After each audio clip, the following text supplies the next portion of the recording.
Hello, and welcome back to the course on thermodynamics. So, at this point, we have now discussed the three concepts that we need to fully understand the second law of thermodynamics. And these are the concepts of heat engines, refrigerators, and entropy. So, in this lesson, we will now be fully expressing the second law of thermodynamics using those three concepts that we have discussed before.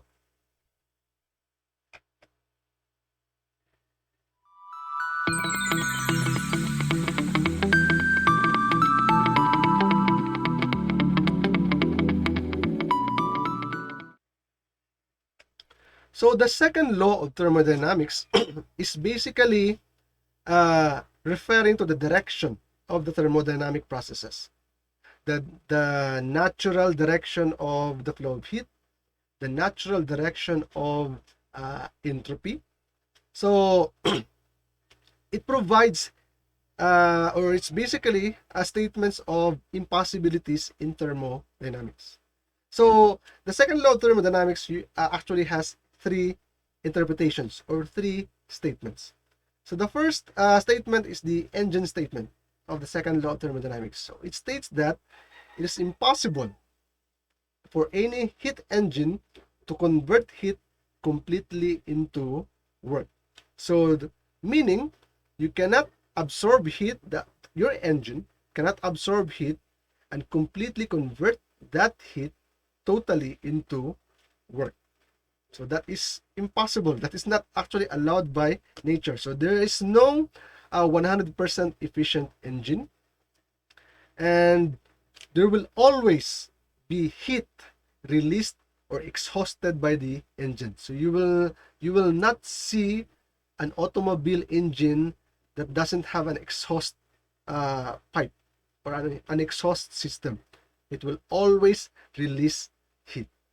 You cannot see or you cannot find a person that doesn't poop, right? So basically poop is just released heat.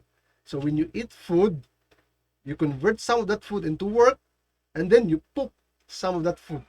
So that one, there's no 100% efficient body where all of the food that you eat is converted into work. You always release heat. You always poop some of the food or some of the heat that you absorb. So it's basically a play on the direction of the uh, uh, heat flow.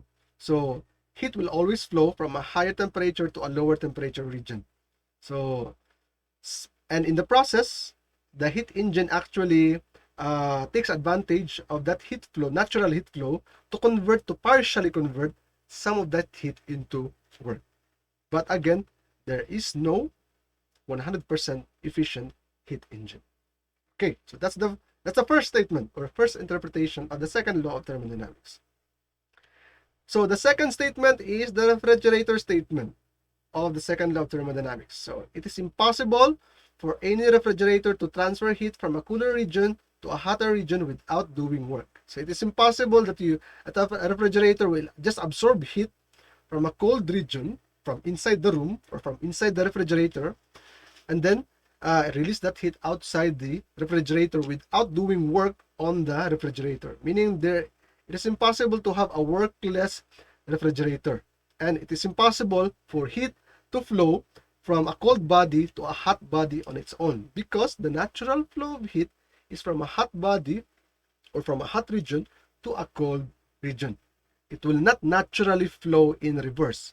It can naturally flow in reverse if you do work on your refrigerator. So that's the only way to make heat flow from a cold body to a hot body, by pumping the heat from the cold body to the hot body. So you're actually doing work on your refrigerator. So that is the refrigerator statement of the second law of thermodynamics. So it's impossible for heat to flow from a cold region to a hot region. So, or it's impossible to have a workless refrigerator. Okay, the last statement of the second law of thermodynamics is the entropy statement of the second law of thermodynamics. So it states that it is impossible for any system to have a decreasing entropy. In the same manner that it is impossible for heat to flow from a cold region to a hot region on its own, it is impossible for a system to have a decreasing entropy to become more ordered on its own without doing some intervention. As I've mentioned in the previous video, if you leave your room for 1 month, it will become disordered. It will have an increasing entropy. And it will not become ordered on its own. It will not become clean on its own. It will not become arranged on its own. You have to do work. You have to intervene if you want to decrease the entropy.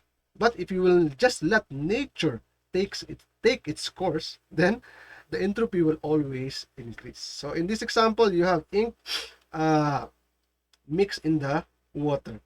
So naturally, your water or your liquid will become more disordered due to the ink that is in the system, and the ink will disperse to the system, and the entropy of the system will now be increased. It will now become more disordered. Again, as I've said earlier, you can decrease the entropy, but not in a natural way. You have to intervene. So entropy is always naturally increasing. The disorder of the world is always increasing unless you make an intervention, unless you really do work to decrease the entropy or to make the system more arranged or more ordered. So that is basically the second law of thermodynamics. You cannot disobey the natural direction of thermodynamic processes. You cannot disobey, you cannot let heat flow from a cold region to a hot region without doing work. You cannot decrease the entropy of a system without doing work.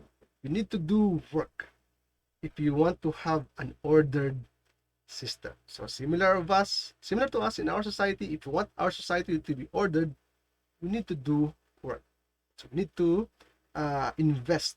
We need to put effort. We need to put energy to the system. So that is it for the three statements of the second law of thermodynamics. So it's basically just those three statements, and we will expand those three statements in the next lessons. So in the next lessons, we will be talking about the perfect engines and the perfect refrigerators, called the Carnot refrigerators and Carnot engines. So I will see you again in the next lessons.